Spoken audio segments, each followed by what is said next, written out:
Western Expansion, 1830 through 1848.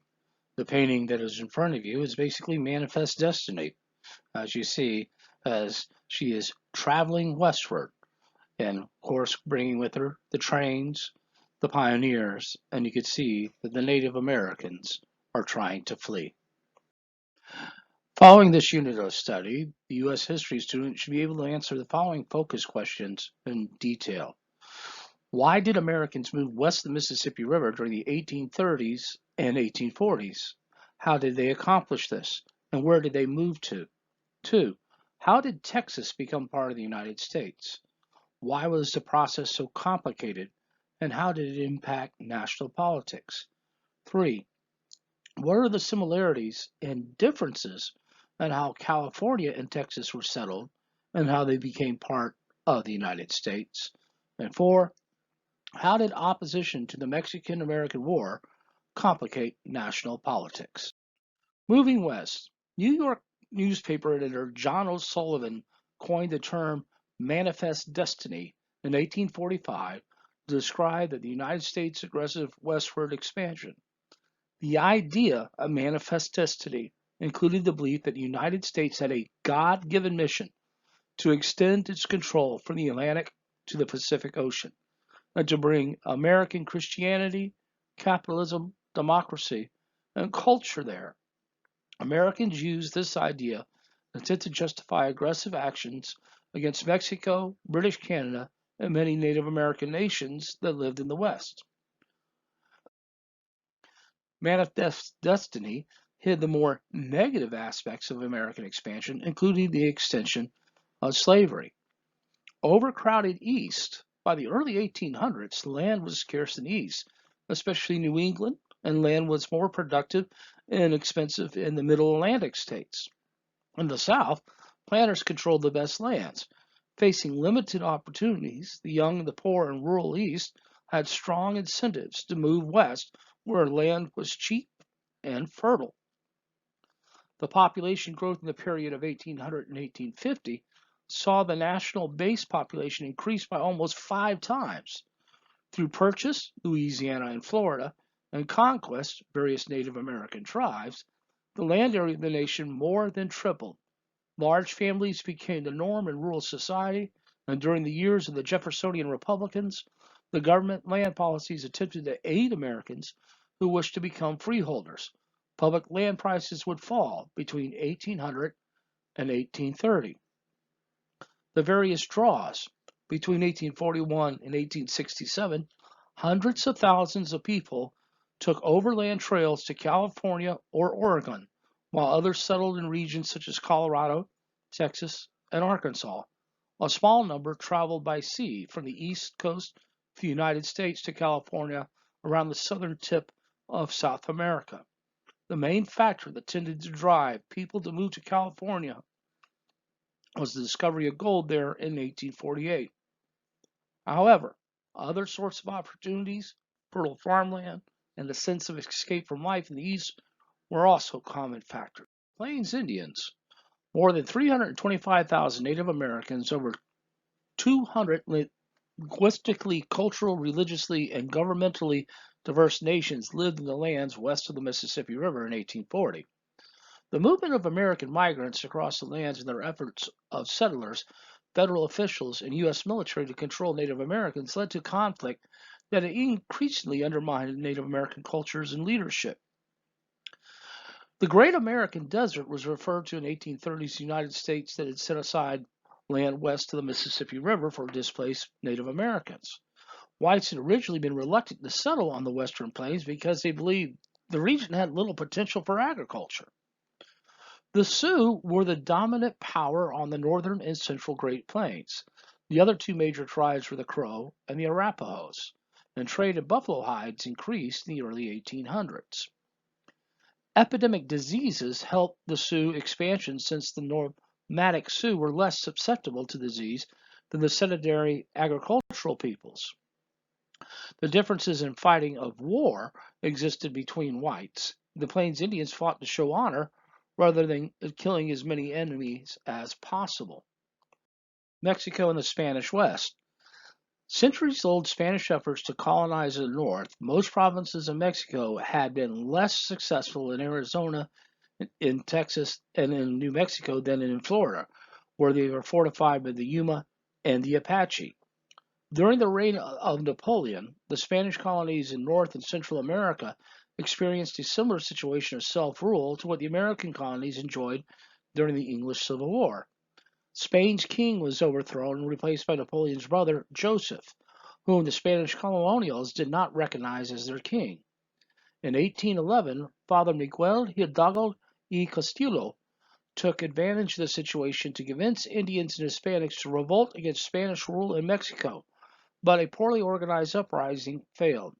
In 1820, Mexican Creoles tried again to liberate themselves from the Spanish crown. Spanish officials withdrew in 1821, and Mexico became an independent republic. The struggle will continue to establish a stable government, and Americans will take advantage of Mexico's instability, especially the northern provinces that included present day Texas, New Mexico, Arizona, Nevada, California, and portions of Colorado, Oklahoma, Kansas, and Wyoming. The United States hesitated to recognize the Latin American republics while negotiating with Spain over the western boundary of the Louisiana Purchase.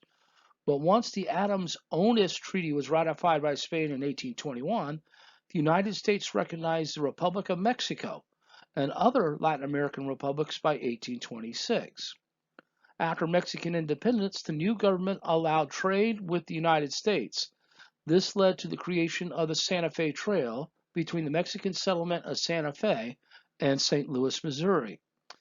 This 1,000-mile wide trail was marked by a scarcity of water and an abundance of hostile Indians who did not recognize either Spanish or Mexican claims to their lands.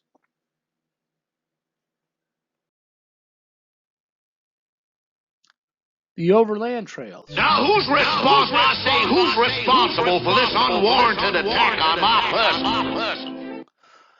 By the 1820s, fur trappers and traders had been pushed out west due to the original aggressive hunting of beaver in the United States. Beaver pelts and buffalo robes were the two products traded by branches of the Sioux tribe at the yearly trade fair. The Western fur trade organized in a rivalry between British Hudson Bay Company and the American Rocky Mountain Fur Company. Mountain men. Stereotypical mountain men were cut off from the civilization and enjoyed their independence. They acted as trappers for the fur companies. They lived in brutal, harsh conditions, and the mortality rate among trappers ran high, about 80% a year. The rendezvous system brought trappers, Native Americans, and traders together in an annual fair to trade furs for the various goods in the 1830s. The fur trade decimated the animal population, and disease would ravage the Native American tribes. Originally titled French Trader, Half-Breed Son, this oil painting depicts a white settler sailing down the river with his half-Native American son, not an uncommon sight in Western America. The Great Migration. Nice girl, but about as sharp as a sack of wet mice. Between the 1840s and early 1850s, about 150,000 Americans made their overland trip from Missouri to Oregon, Utah, and California. Under an 1818 treaty, an agreement on the Oregon Territory was administered jointly by the United States and Great Britain. News of the richness of the soil in the area started the rush of settlers there, which made joint occupation even more difficult. Life on the overland trails could be monotonous and tiring. The starting point was Independence, Missouri. Most families traveled on foot and their goods in prairie schooners. The journey was long, usually ranging from 5 to 6 months, and included a variety of climates and weather patterns. In addition, pioneers faced the threat of disease, broken wagons, or dead livestock. Despite these hardships, many made the journey, often with Indian guides and advisors. They sometimes traded with Indian traders or mountain men or at trading posts along the way.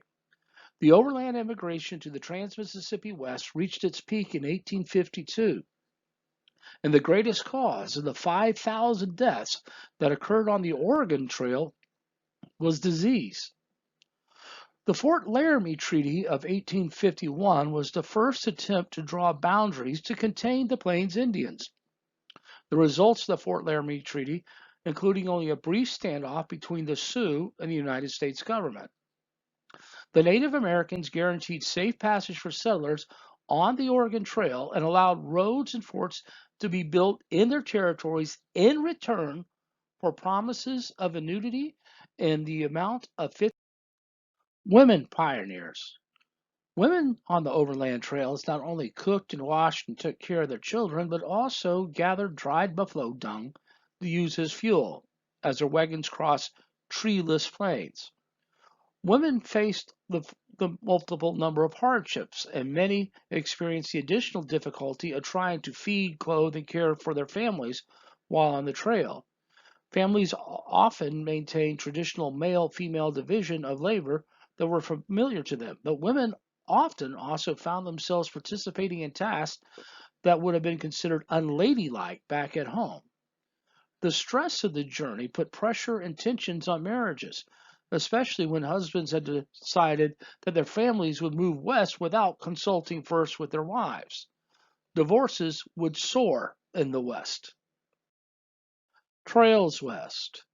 As settlers continued the American tradition of moving to the new uncultivated land, they followed in the paths laid out for them by trail breakers, early pioneers who had made the same journey, who usually followed trails or paths used by Indians following animal paths for seasonal migration.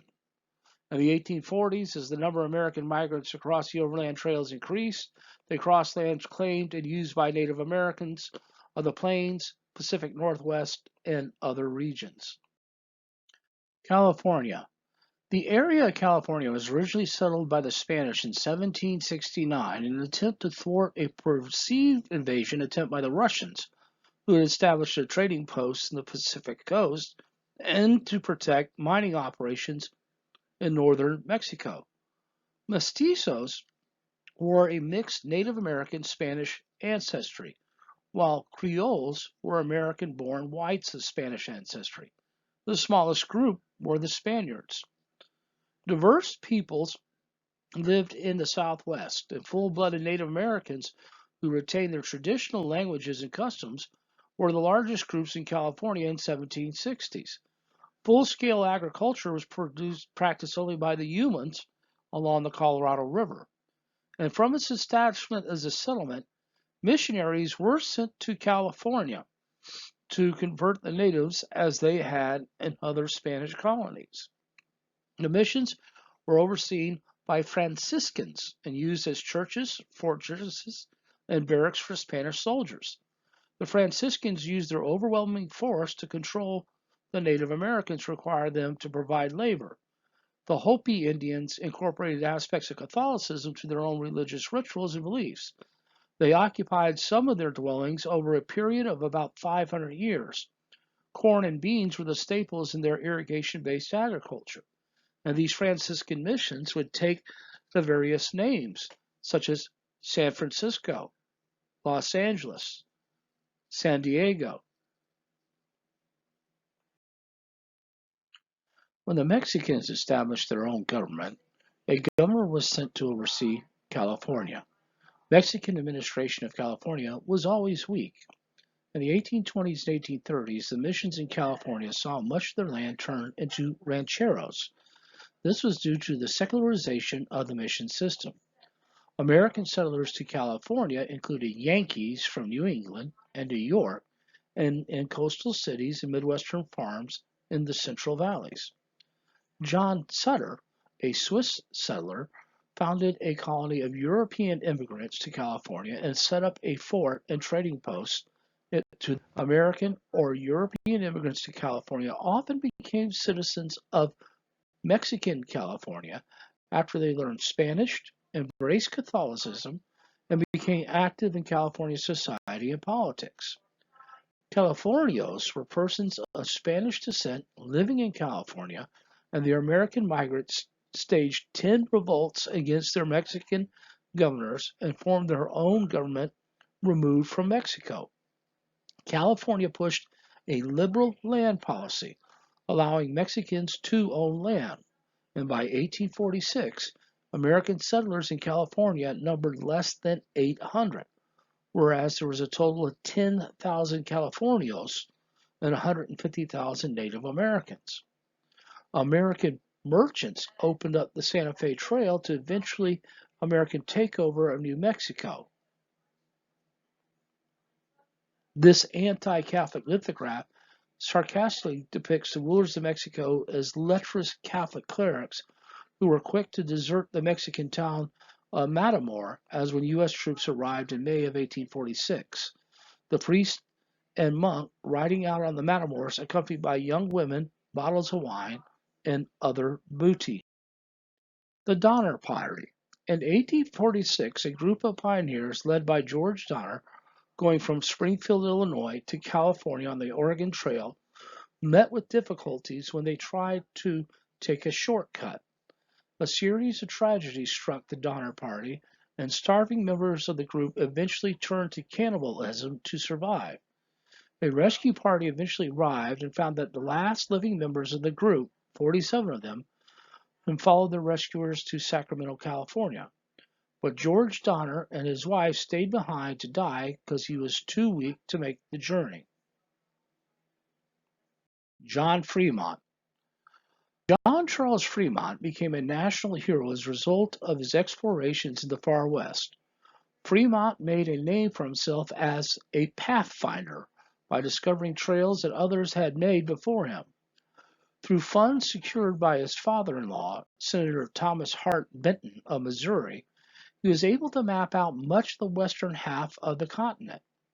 His first expedition in 1846, in a report on the exploration of the county lying between the Missouri River and the Rocky Mountains, on the line of the Kansas and Great Platte Rivers, the scientific expedition started in the summer of 1842 and was to explore the West River chain of the Rocky Mountains, examine the Oregon Trail through the South Pass, and report on the rivers, fertility of the lands, find optimal sites for forts, and the nature of mountains beyond in Wyoming.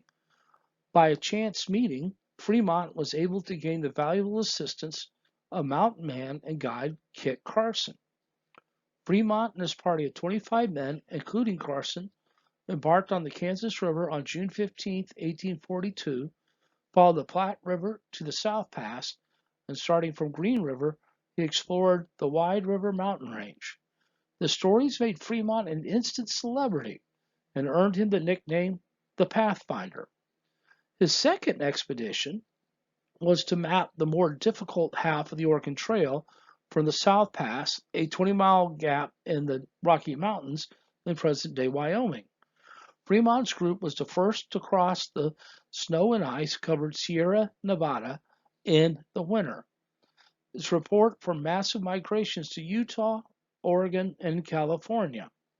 Fremont climbed a 13,745-foot mountain, Fremont's Peak, planted an American flag, claiming the Rocky Mountains in the west for the United States.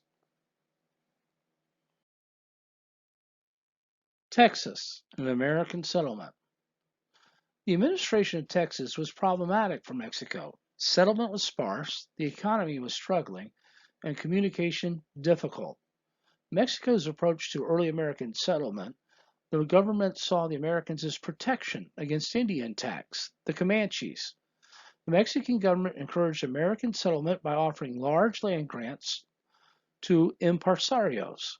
The agreement required the Americans to accept Mexican citizenship, convert to Catholicism, and obey the Mexican government.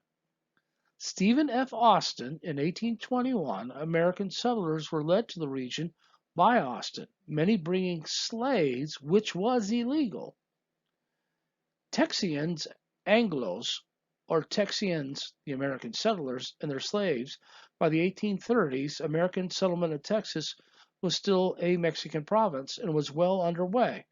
Mexico had adopted a policy to allow settlers in the area as long as they became Mexican citizens and made up most of the coastal Texas by 1830. The Tejanos were Hispanic Texans. Soon the number of white settlers vastly outnumbered the number of Tejanos, who also lived in the colony, as did a variety of American Indians, most of whom did not recognize the authority of either the United States or Mexico in the region. Attempts to control immigration and the importation of slaves into Texas angered the American citizens who had nominally accepted citizen status. Although Mexico's constitution in 1824 was like the United States Constitution, creating a federal republic with individual states, difficulties between the centralist and the federalist in Mexico led to its replacement with the dictatorial centrist Santa Anna. General Santa Anna overturned the liberal constitution and became a dictator. The War for Texas Independence. Mexico tried to curb immigration from the United States but failed to halt the influx of Anglo Americans into Texas. Relations broke down between Texas and the Anglo-Texican delegates from the 59 Texian towns met in Washington on the Brazos on March 2, 1836, and declared that they were independent from Mexico and had formed the Republic of Texas. They also wrote a constitution by their country and named Sam Houston the commander-in-chief of the newly formed army. This is the artist's interpretation and view of the Alamo, which will become famous in the Texas Revolution. Of course, the only thing that is left of the Alamo that's still standing is the main part of the mission fort located here. But as you can see of the fields, it had a clear line of view and will be difficult, to say the least, to try to storm, since the Mexican army will have to come overland to try to breach the walls. In an effort to put down the Texas Rebellion, the President of Mexico, Antonio Lopez de Santa Anna, led an army into Texas and defeated forces in San Antonio at the Spanish mission known as the Alamo. The Alamo was under the command of Colonel William Travis. Jim Bowie, the man you see pictured on the right, was sent to the Alamo to take the artillery, but was convinced that it could be defended. Squabbles with Travis, volunteers comprised much of the garrison, and they were unwilling to accept Travis as their leader. Bowie would later fall ill and bedridden, and Bowie would refuse to leave. Davy Crockett, the one pictured to the left of what you see, was a legendary frontiersman, sharpshooter, bear hunter, and storyteller. As a member of Congress, when he did not get reelected, he said they might as well all go to hell. I'm going to Texas. Crockett and his Tennessee volunteers would arrive at the Alamo. The siege. Santa Anna arrived demanding a surrender. Travis answered with a firing from the cannon. 187 Texians would hold out for 13 days against 3,000 Mexican regulars. On March 5th, Travis received a message that there would be no reinforcements arriving from Sam Houston. They were on their own. Travis, knowing what the final outcome would be, drew a line in the sand and asked who would remain with him to fight and defend the Alamo. All but one crossed the line. Bowie had to be carried over on a stretcher. On March 6, 1836, at 4 o'clock in the morning, Santa Anna would finally make his final attacks. All the defenders of the Alamo would perish, along with 600 Mexicans. 7 defenders had survived, captured, and were hacked to death.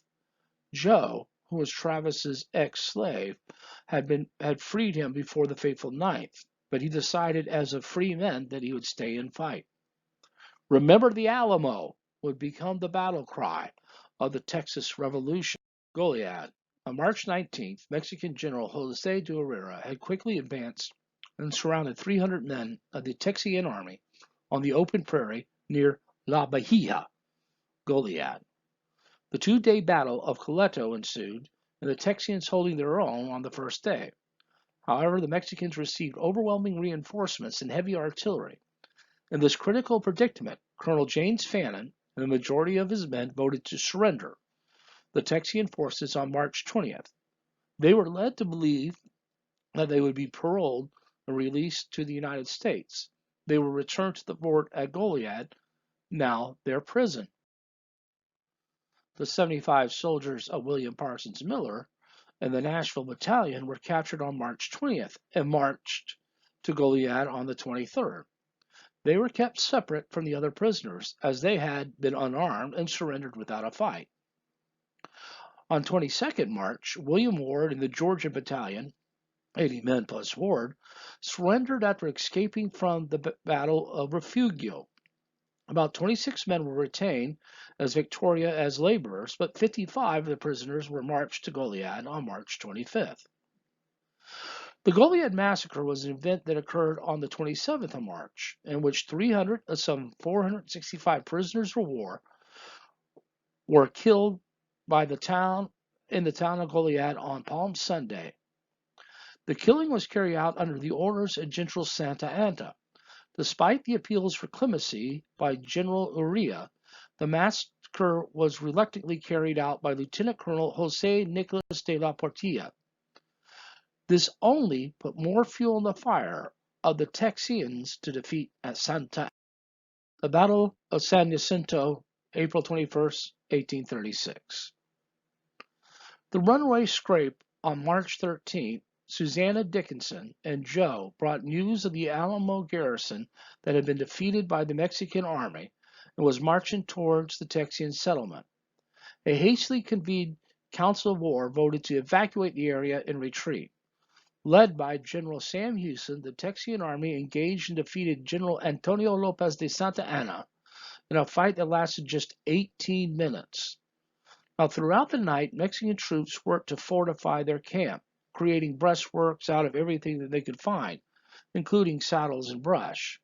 At 9 a.m. on April 21st, Coss arrived with 540 reinforcements, bringing the Mexican force to 1,200 men, which outnumbered the Texians. Coss's men were raw recruits rather than experienced soldiers, and they had marched steadily for more than 24 hours with no rest, no food. As the morning wore on, with no Texian attack, Mexican officers lowered their guard. By afternoon, Santa Anna had given permission for Coss's men to sleep. His own tired troops also took advantage of the time to rest, the siesta, eat, and bathe. Not long after the Mexican reinforcements arrived, Houston ordered Smith to destroy Vince's Bridge 5 miles away to slow down any further Mexican reinforcements. At 4 p.m., the Texians had been creeping quietly through the tall grass, pulling the cannon behind them. The cannon fired at 4:30, beginning the Battle of San Jacinto. After a single volley, Texians broke ranks and swarmed over the Mexican breastworks to engage in hand-to-hand combat. Mexican soldiers were taken by surprise. Santa Anna, Castrillon, and Almonte yelled off in conflicting orders, attempting to organize their men into some form of defense. Within 18 minutes, Mexican soldiers abandoned their campsite and fled for their lives. The killing lasted for hours. Many Mexican soldiers retreated through the marsh to Peggy Lake. Texian riflemen stationed themselves on the banks and shot at anything that moved. Many Texian officers, including Houston and Rusk, attempted to stop the slaughter, but they were unable to gain control of their men. The Texians continued to chant, "Remember the Alamo! Remember Goliad!" While fighting, Mexican infantry yelled, "Mi no Alamo!" and begged for mercy to no avail. In what historian Davis would call one of the most one-sided victories in history, 650 Mexican soldiers were killed and 300 captured. 11 Texians died, with 30 others, including Houston, being wounded. And then Santa Anna was captured. He was captured wearing a private's uniform. None of the Texians recognized him, but when he was brought into the camp, the Mexican soldiers stood up and saluted the general. The Lone Star Republic. After this defeat, Santa Anna signed the Treaty of Velasco, which recognized the independence of Texas, but the Congress of Mexico would not ratify it. Once independence was secured, the leaders of Texas appealed to United States President Andrew Jackson and Congress in Washington, D.C. for annexation. Because Sam Houston, first president of the Republic of Texas, was good friends with Jackson, and because the Texians had overwhelmingly favored annexation with the U.S., it was hoped that the United States would add Texas as its new territory or state. At the time, Jackson realized that to accept the request immediately after defeating Mexico would be a diplomatic travesty, thus rejected it. Texas remained a republic for 9 years. Whigs and Harrison. When Harrison was elected president, he relied on Clay and Webster to fill his cabinet. Shortly after the new administration was inaugurated, Harrison would fall ill after giving his inaugural address, which is still the longest address in U.S. history, and soon succumbed to pneumonia on his 31st day as president. He was the first president to die in office, and his vice president, John Tyler, assumed the presidency. Tyler would not allow Clay and Webster the same leeway that Harrison had given them, and by the end of his presidency, Tyler, a Southerner who sided with Democrats but ran as the Whig vice president, had clashed with the majority of the Whig Party. Tyler's administration overturned Van Buren's Independent Treasury Act and enacted the Third Bank of the United States and earned him the indignation of his fellow Whigs. Tensions with Great Britain. Tyler experienced a turbulent era with Great Britain while he was in office. The Creole American slaves on the overthrew the ship's crew and sailed to British Nassau, where they were declared free in 1841. This was the largest successful slave revolt in American history, and it frustrated Southerners. With this incident and continuing disputes over the U.S.-Canadian border in the northeast threatened U.S.-British affairs. Secretary of State Daniel Webster and British diplomat Alexander Baring Lord Ashburton met and agreed to the Webster-Ashburton Treaty in 1842. In it, the two nations agreed to joint naval patrols off the African coast to try to end the outlaw transatlantic slave trade, and formally delineated the boundary line between the United States and British Canada in the Northeast. The Creole payment conflict continued until 1853 and ended with the British payment of $110,000 to the former owners of 128 slaves that British officials had freed upon their arrival in the Bahamas. The extension of our empire, Texas.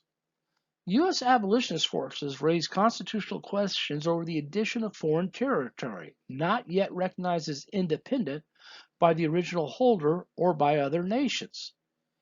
Negotiating with Mexico. In addition, the U.S. was negotiating with Mexico to extend the Louisiana Purchase boundary as far west as the Rio Grande River for $5 million, although this action only made the Mexican government suspicious of the United States.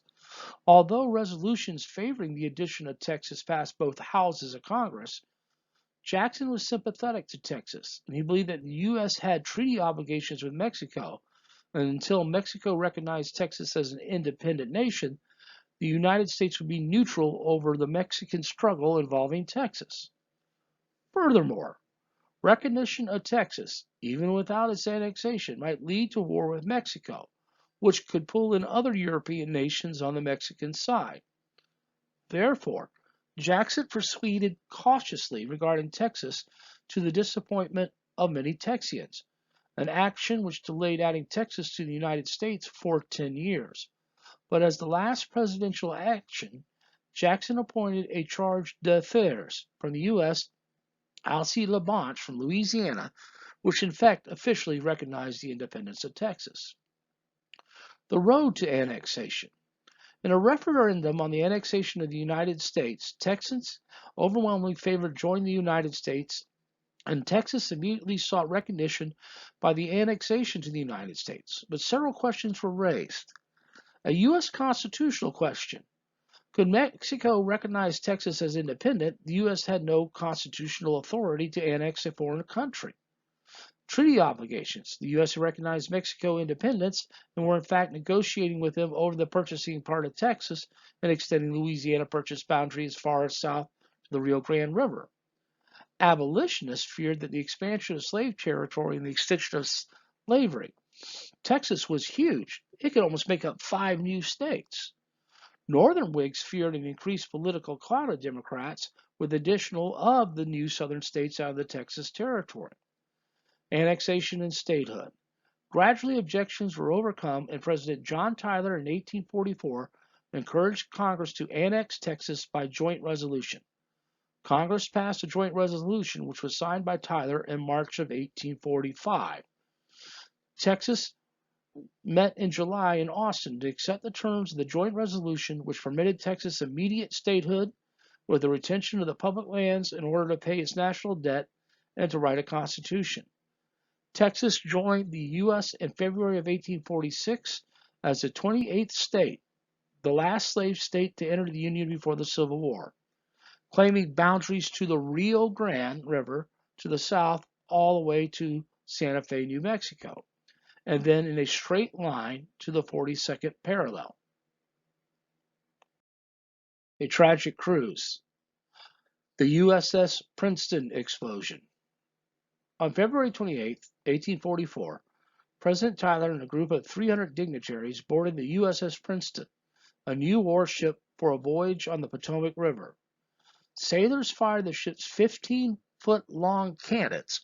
One of them, Peacemaker, exploded, killing 8 people, including the Secretary of State and the Secretary of the Navy. The tragic USS Princeton explosion gave Tyler the opportunity to push forward with his plan to annex Texas and anoint pro-slavery Democrats in his cabinet, including John C. Calhoun to Secretary of State. On April 12, 1844, Calhoun signed the Treaty of Annexation, and Tyler submitted it to the Senate for approval. However, on June 8, 1844, outraged Northerners in the Senate voted down Calhoun's annexation treaty 35-16 because he claimed that adding Texas was necessary to keep the South in the Union. The election of 1844, Manifest Destiny. It appeared as though the Whig Party candidate Henry Clay would win in a landslide. Very few Americans have ever heard the name Polk, but Clay's illustrious career was widely known. James Polk was a dark horse from Tennessee. In the campaign in 1844, adding Texas to the Union was a key electoral issue. The Whigs denounced the idea, while the Democrats adopted it. Polk was an excellent strategist. He tapped into the public mood and realized that manifest destiny was the very issue that could lead him to victory. Polk called for the expansion that included Texas as long as it proceeded honorably and without war, California, and also the entire Oregon Territory.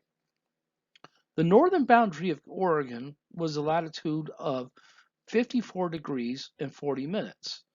54-40 or fight was a popular slogan that led Polk to victory against all odds.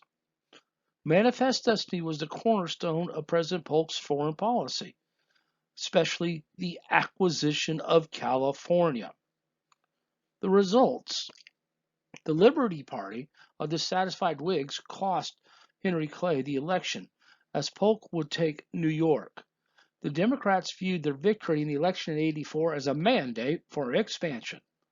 Through a combination of war and negotiation, the United States would become a nation that spanned a continent.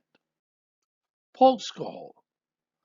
This political cartoon illustrates the public outcry, represented by a Quaker woman ready to whip Polk against the tariff of 1846, one of the lowest in the nation's history. For his domestic programs, Polk worked to overturn the Third Bank of the United States in favor for the return to the independent Treasury plan established by Van Buren, the annexation of Texas, and the removal of California from Mexican hands. Prior to Polk's inauguration, Tyler signed an Annexation Act, a joint resolution of Congress bringing Texas into the Union. Mexico was outraged, and they cut off diplomatic relations with the United States and dispatched troops to the Rio Grande border. Oregon. American expansion into the Oregon Territory had made the issue of joint occupation no longer acceptable to the American public. Surely a new nation could ill afford to fight Mexico in the southwest and the British in the northwest simultaneously. Nonetheless, Polk boldly declared to Great Britain that joint occupation would end within 1 year. Polk worked with the British government, which was in no way interested in war over the territory. To secure a common boundary acceptable to all, Polk needed Britain out of the way so he could focus on his main prize of seizing California for the Union. The British were confident that they could win, but by 1846 they were vastly outnumbered in Oregon by a margin greater than 6-1. And the Buchanan-Packman Oregon Treaty in 1846, in June of that year, Britain proposed splitting Oregon at the 49th parallel. Polk agreed to the compromise, and the conflict was avoided. The United States and Great Britain agreed to extend the U.S. Britain Canadian border along the lines of the Treaty of 1818 line at the 49th parallel, except for at Vancouver Island and some other islands in the Pacific Northwest. With the Oregon Territory settled and Britain out of the way, Polk could now concentrate on California. After the joint resolution for annexing Texas passed, Mexico had severed diplomatic relations with the U.S. and increased its armed forces to resist annexation. Major grievances included boundary disagreements. Mexico insisted that the Nueces River was the real southwestern boundary of Texas, which was north of the Rio Grande. Stop payments. In 1843, Mexico halted payments of more than $2 million in damages to U.S. nationals. The status of California. Mexico had ordered the expulsion of all U.S. settlers, an action believed encouraged by the British. The Slidell Mission.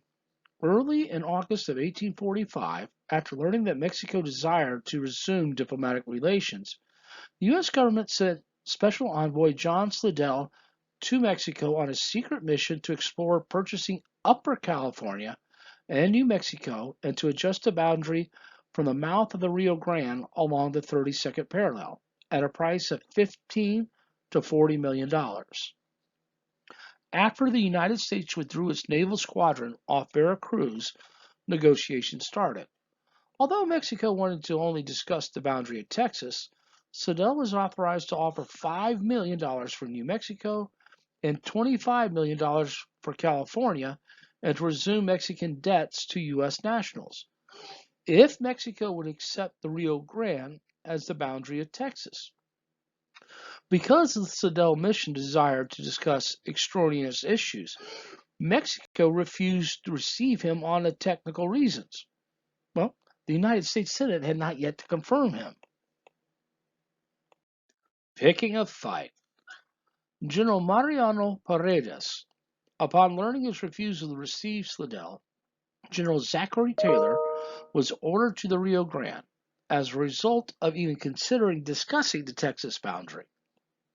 President Jose J. Herrera's government was overthrown by General Mariano Paredes, who reaffirmed Mexico's claim to Texas up to the Sabine River. This inflexible attitude was reported to Washington by Slidell, who then left Mexico and returned to the United States in March of 1846. Polk dispatched troops to the U.S.-Mexican border to protect the new American citizens. However, the border was different for the two sides. Mexico considered the border farther north than the Rio Grande, the Nueces River, which was accepted by Texas and the United States. General Zachary Lee Taylor, commander of U.S. forces in the Southwest, was headquartered in Fort Jessup, Louisiana, was put on alert in May and ordered to proceed to the area of the Rio Grande River. Taylor established his base in the south bank of the Nueces, to which was gathered about 3,500 troops, or about half the United States Army. In January of 1846, Taylor was ordered to advance to the left bank of the Rio Grande.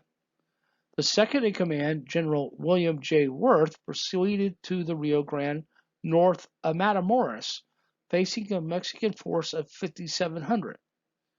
General Pedro de Ampudia warned Taylor on April 25, 1846, that the United States must pull back to the Nueces or arms, and arms alone must decide the question. Refusing to comply, Taylor requested U.S. naval forces blockade the mouth of the Rio Grande. Captain Seth B. Thornton and two dragoon companies were sent to investigate upriver, rode into an ambush, and his 80-man force was quickly overwhelmed by Torreon's 1,600, resulting in 11 of Thornton's men being killed and 6 wounded, while the rest were taken prisoner, including Captain Thornton. When news arrived of the skirmish between Mexican and American forces near Matamoros, Polk asked Congress for a declaration of war on May 11, 1846, asserting that the United States had legitimate claims to the area south of the Nueces. Polk's message claimed that the American blood had been spilt on American soil, and after serious debate, the House passed the declaration of war 174 to 14, being opposed by Northern representatives, and the Senate passed it 40 to 2, opposed by 2 Whigs, with 3 abstentions, including John C. Calhoun. Lincoln's Spot Resolution. A new congressman from Illinois offered a resolution which asked on what spot was U.S. blood spilled. Whig Representative Garrett Davis asserted that Polk began this war. The House rejected the resolution 97 to 27, an amendment that stated that the declaration of war was not support for sending troops to Rio Grande in the first place. The appropriations bill called for 50,000 volunteers, $10 million appropriation, and was opposed by 67 Whigs. On the onset of hostilities, both sides were poorly prepared to go to war. However, the United States had an easier time recruiting for the war effort and was better supplied. The war was fought on 4 fronts: New Mexico, California, Texas, and Mexico, and took 2 years. Troop strength. Mexico had 32,000 troops. The U.S. troop strength, authorized at 8,613, was actually 7,365. Disadvantages for the United States. Inadequate communications and transportation, poor provisions for sanitation and health. 10% of the soldiers died for health reasons. The friction among U.S. generals between them and the Democratic administration. Mexico's disadvantages and advantages. Their equipment, training, and discipline was defective. Officers were of poor quality with too many high-ranking officers. They were fighting on familiar ground, which was an advantage, affording them a high degree of mobility. Initial battles. The Battle of Palo Alto. On May 8, 1846, a 5-hour engagement at the waterhold of Palo Alto between Taylor and 2,300 U.S. troops against a Mexican force of 6,000 before the Mexicans retreated. It was a U.S. victory. The Battle of Riscaca de la Palma, May 9, 1846. Taylor, now down to 1,700, would attack a Mexican force of 5,700, led by General Mariano Arista at the ravine called Resaca de la Palma, before the Mexican army collapsed and retreated across the Rio Grande. By the end of May, Fort Texas was relieved and renamed Fort Brown, and Matamoros was occupied by Taylor. This map depicts how the fighting went in the Mexican War, and victories by Zachary Taylor in northern Mexico and secured the Rio Grande at the border between Texas and Mexico. Colonel Stephen Kearny's expedition won control of New Mexico, and reinforcements of Kearny assured the success of the American troops landed by the Pacific Squadron in gaining Alta California, as we see here. The success of General Winfield Scott's amphibious invasion at Veracruz enabled him to finally capture and move on to Mexico City.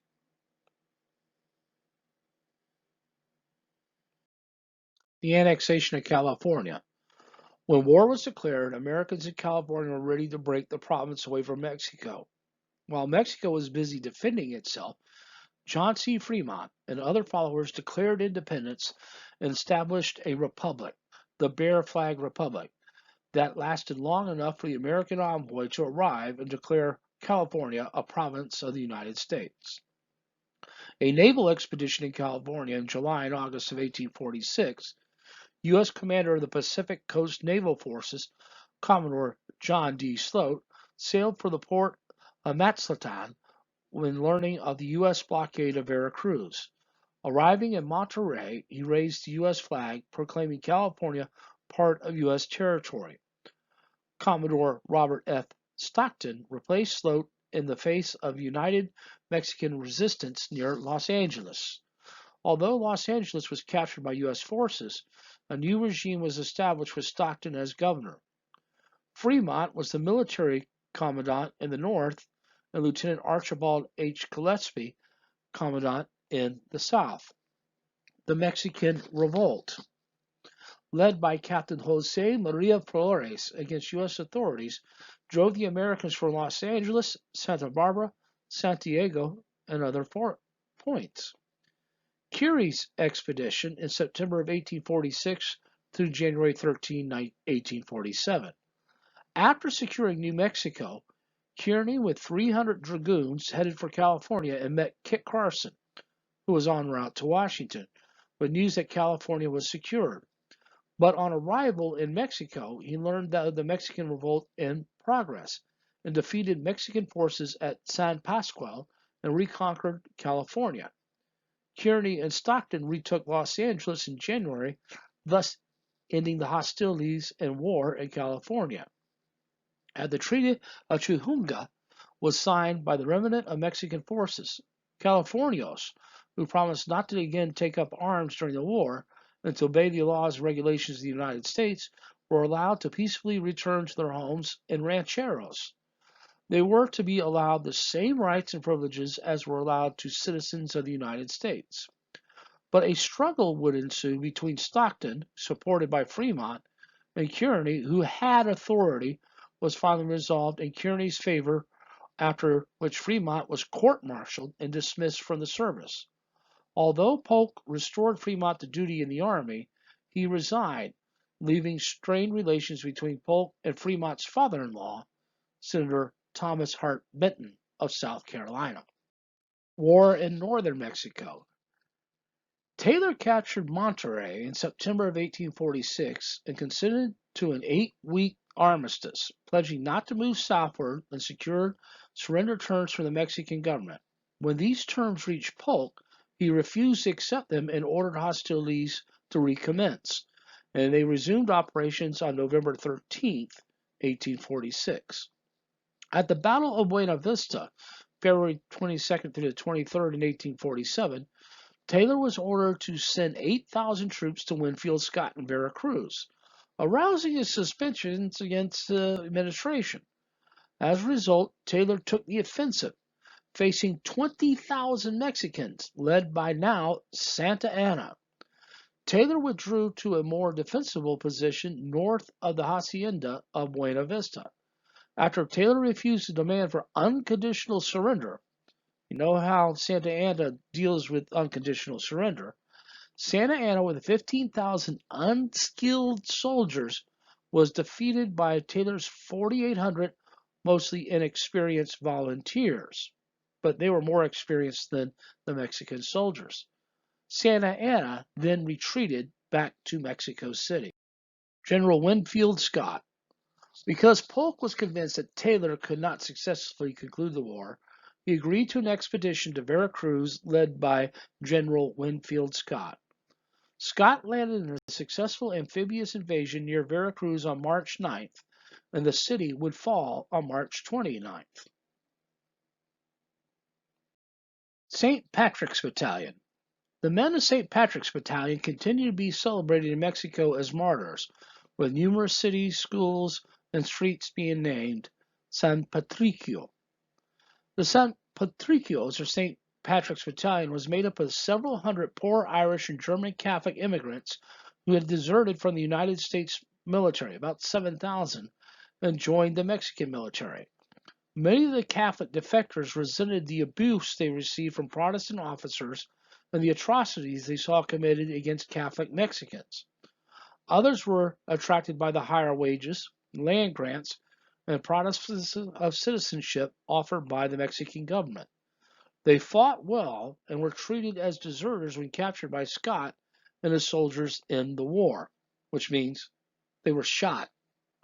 Road to victory. Scott defeated Santa Anna's men at Cerro Gordo on April 18th, took Jalapa on April 19th, and Puebla on 15th of May. After taking Contreras and Churubusco, Santa Anna asked for an armistice on August 20th, 1847. The armistice ended on September 7th, and the following day Scott took Molino del Rey. Scott would march victorious into Mexico City on September 13th through the 14th. The Treaty of Guadalupe Hidalgo would officially end the Mexican War. The land ceded to the United States of Mexico in the treaty on February 2nd, 1848. It was signed by U.S. envoy Nicholas Trist, and the treaty ceded half of Mexico's territory to the United States for $15 million plus $3.25 million in claims of U.S. citizens against the Mexican government. The American acquisition of territory north of the Rio Grande in Texas, the granting of U.S. citizenships to Mexicans living in the newly acquired territories, the American acquisition of Alta California and New Mexico. It was ratified by the United States Senate 38-14 and faced a mounting opposition by Whigs who seized control of the House in the by-elections of 1846, and adamant expansionists who wanted all of Mexico. One of the reasons they really did not want all of Mexico is because they were Catholic. The war's legacy. The cost of the war, $100 million. Texas and the Mississippi Valley states provided almost 50,000 volunteers, while only 13,000 came from the original 13 colonies. Casualties. About 13,000 Americans died, 11,500 from disease, not injuries. And although the war was the deadliest war yet for the United States, it also hurled a surge in national pride. Moreover, it later shaped the expectation of those who would go to war 15 years later, making them think that the Civil War would be a quick and easy affair like the Mexican-American War. Many generals of the Civil War gained valuable field experience, to include Robert E. Lee, Ulysses S. Grant, William Tecumseh Sherman, Stonewall Jackson, George McClellan, and others. Politics. Zachary Taylor emerged as a leading candidate for the presidency in 1848. Prejudices. John C. Calhoun demonstrated the racial and national prejudices of many when he asserted that the United States only wanted the parts of Upper Mexico that were lightly settled by Mexicans because, according to him, the United States was an empire of nation of, by, and for white Americans. Gadsden Purchase. A few years later, in 1853, the United States purchased 30,000 square miles of territory from Mexico. Soon after the United States acquired the land ceded by Mexico, gold will be discovered in California, and a violent argument over the extension of slavery in the territories continued to threaten the nation's unity. And so ends our study of Western expansion.